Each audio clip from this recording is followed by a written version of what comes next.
उठाने का काम किया और उसके हर परिवार के पास जाकर अधिकारियों से वहां लोहा लेने का भी काम किया, उनको बताने का काम किया कि अगर सोमनाथ के साथ अन्याय होगा या सोमनाथ के परिवार को उठाया जाएगा तो पूरे भारत के लोग खड़े होकर क्या बात करेंगे।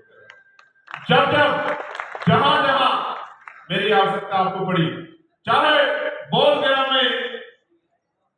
गया मुक्ति आंदोलन चल रहा हो, 70 साल का इतिहास है पार्लियामेंट में, किसी व्यक्ति ने जो अपने आप को बहुत बड़ा अम्बेडकरवादी कहता हो या पुराने नेता, किसी की हिम्मत नहीं हुई कि वो बोध गया मुक्ति आंदोलन की बात पार्लियामेंट से कर सके और सरकार से जवाब मांग सके कि बोध गया में जो हमारा पावन तीर्थ स्थल है उसको बुद्धिस्टों को सौंपना चाहिए। इसकी डिमांड भी अगर पार्लियामेंट में किसी ने उठाई तो आपके भाई चंद्रशेखर आजाद ने उठाई, डर के रिपोर्ट को।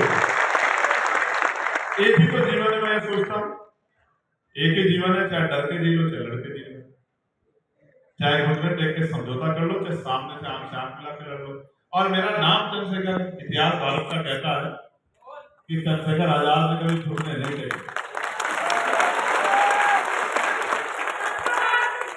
मैं आपका भाई चंद्रशेखर आजाद आज आपसे यहाँ अपील करने के लिए, मैं किसी को बुरा नहीं कह रहा हूँ, सब अच्छे, सब मुझसे बड़े हैं, सब समझदार है, सबका राजनीतिक अनुभव ज्यादा है, लेकिन मैं आपको बहुत जिम्मेदार से कह रहा हूँ, एक मौका आप चंद्रशेखर आजाद को दो।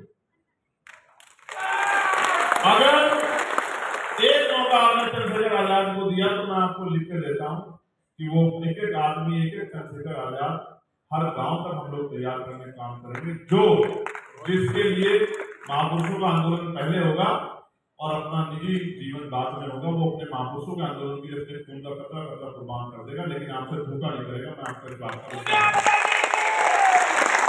आप महसूस करो, मेरे प्रियजनों, महसूस करो।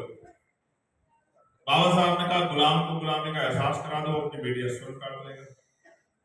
गुलाम सब कुछ अपनी आंखों के सामने देख रहा है, किस तरह सरकारी नौकरी जा रही है, किस तरह महंगाई बढ़ रही है, किस तरह निजीकरण हो रहा है, किस तरह जो है संविधान में प्रदत्त अधिकारों को, धार्मिक आस्था के अधिकारों को कुचला जा रहा है। आज तो अगर कोई जो बाबा साहब ने प्रतिज्ञा ली थी वो ले लेता है, उसको मुकदमा हो जाता है, हो जाता नहीं हो जाता, हुआ ही नहीं हुआ, देश की राजधानी में हुआ ही नहीं हुआ।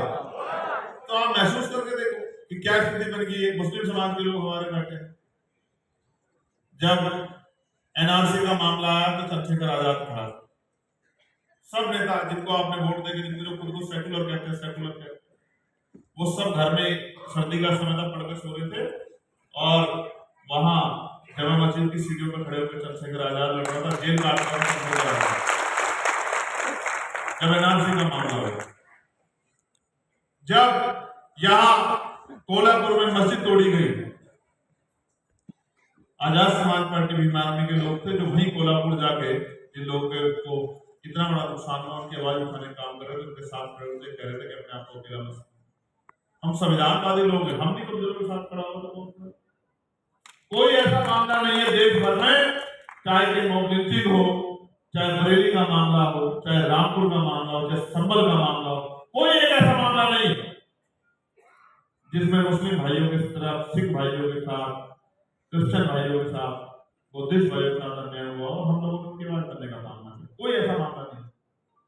सब लोगों की आवाज, किसान भाइयों की आवाज, कर्मचारियों की आवाज, हर मामले में हम लोग खड़े होकर। आपके कितने कर्मचारियों के बहुत सारे बैंकों जुड़े हुए, मैं आपको चैलेंज करके एक बार मुझसे पूछ के देखना, जो लोग विभिन्न एसोसिएशन में जुड़े हुए, बहुत सारे बैंकों में जुड़े हैं, हम पार्लियामेंट्री कमेटी में वेलफेयर में, एससी वेलफेयर हम जाते हैं मीटिंग में, आप उन कर्मचारियों को पूछ के देखना कि जब चंद्रशेखर आके अपनी बात रखता है तो उनके सीने थोड़े होते नहीं होते, आप पूछ के देखिए, वो आपको बताएंगे। ना बताए तो आप लोगों को सजा कबूल कर ले।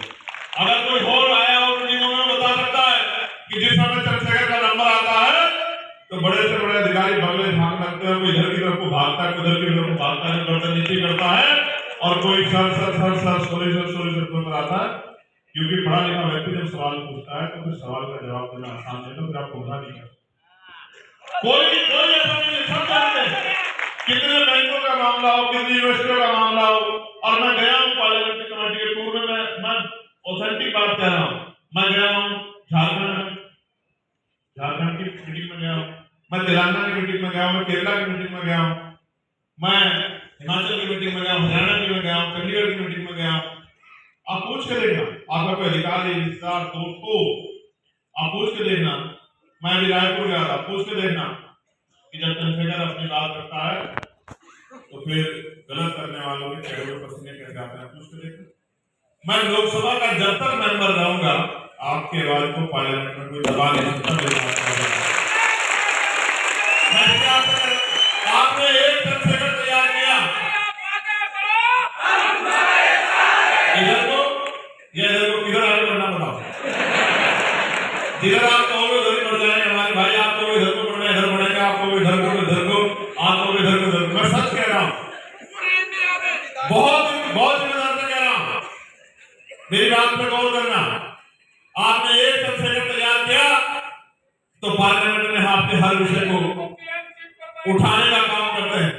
पार्लियामेंट में हर एक विषय को आपकी लड़ाई को, स्कॉलरशिप के मामले को हट के आपको उसको देख लेना। स्कॉलरशिप जारी नहीं करेगी सरकार, हलक में हाथ देकर स्कॉलरशिप बच्चों की जारी करवाने का काम क्या पता करवा देगी।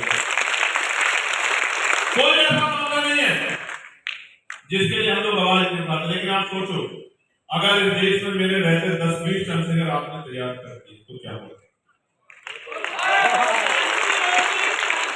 क्या होगा? लेकिन वो चंद्रशेखर को खुद मर के मिटने के लिए तैयार होना पड़ेगा। अगर चंद्रशेखर को अपने बारे में सोचेगा तो फिर काम नहीं, समझे नहीं समझे? तो वो चंद्रशेखर आपके बीच में बैठे हैं, इस मंच पे बैठे, आपके पीछे बैठे हैं, कहीं कोने में खड़े होंगे, कहीं आज किसी स्कूल में पढ़ रहे हो, किसी यूनिवर्सिटी में पढ़ रहे हो। वो चंद्रशेखर आपसे दूर नहीं हो सकता है। वो चंद्रशेखर किसी बड़े नेता का बेटा ना, किसी बड़े अधिकारी का बेटा ना। अगर नेता अधिकारियों को समझ में आता, ऐसा नहीं कि उनको समझ में आता, लेकिन अगर उनको ही समझ में आता तो कोई गरीब का बेटा आगे नहीं निकल जाता। तो बाबा साहब अम्बेडकर तो इतने पढ़े लिखे थे, उन्होंने कहा कोई आंदोलन चला। काशीराम साहब तो क्लास 1 के अधिकारी थे, उन्होंने आंदोलन क्यों चला? आप समझो, ये महाराष्ट्र जननी आंदोलन की, यहाँ कितने ऐसे नाम हैं, अगर मैं गिनाने लग जाऊंगा संत तुकाराम से लेके तो शाम हो जाएगी। संतोष लाड़े, कितने नाम है अगर मैं गिनाने लग जाऊंगा। अन्ना भाऊ साठे, जिन्होंने अपनी कलम से, अपने अपने विचारों से जो है समाज को हिला करके समाज में शक्ति प्रदान की। लेकिन मैं आपको फिर कह रहा हूं, सब कुछ हो सकता है, लेकिन आप ये सोचो, जो बात मैं आपसे कह रहा हूं, ये देश में, या मैं उत्तर प्रदेश की बात कर लेता हूं, मैं बार बार